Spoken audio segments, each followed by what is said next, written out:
আমরা অপেক্ষা করছি কখন নির্বাচন ঘোষণা হবে, তারপরে আমাদের শুধুমাত্র জয় সময়ের অপেক্ষা। হ্যাঁ, র্যালিটা শুধুমাত্র সোনারপুর দক্ষিণ বিধানসভায় আজকের দিনে দাঁড়িয়ে বিজেপিকে একটা ট্রেলার দেখানো, সিনেমা এখনো বাকি আছে।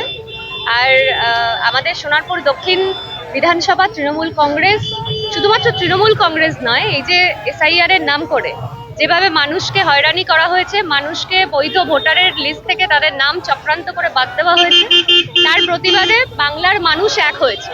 অর্থাৎ বিজেপির বিরুদ্ধে বাংলার জনগণ এক হয়েছে এবং মমতাদি যে লড়াই লড়ছে বাংলার মানুষের জন্য সামনের সারিতে থেকে, যে একটাও যাতে বৈধ ভোটারের নাম বাদ না যায়, গণতান্ত্রিক পদ্ধতিতে লড়ছে, কারণ গণতন্ত্র বাঁচানোর লড়াই এটা। সেই জন্য মমতাদির সঙ্গে সারা বাংলার মানুষ আছে, আমরাও আছি এবং আগামী দিন আমাদের জয় নিশ্চিত।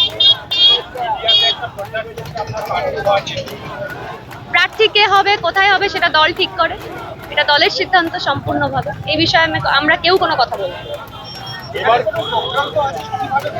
আমি এই বিষয়ে কোনো কথাই বলবো না। আমার কাজ যেটা করে যাওয়া আমি সেটাই করছি, আমি সেটাই করব।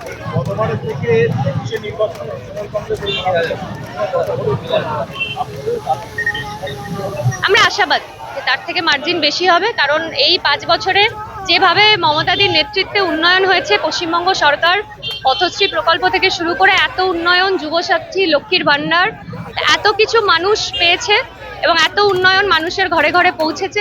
আমরা আশাবাদী যে আগের থেকে আমাদের মার্জিন বাড়বে এবং মানুষ আরো বেশি করে আমাদের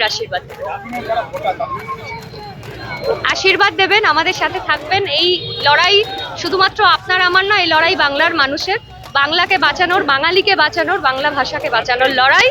এই লড়াইয়ে আমাদের জয় নিশ্চয়ই হবে।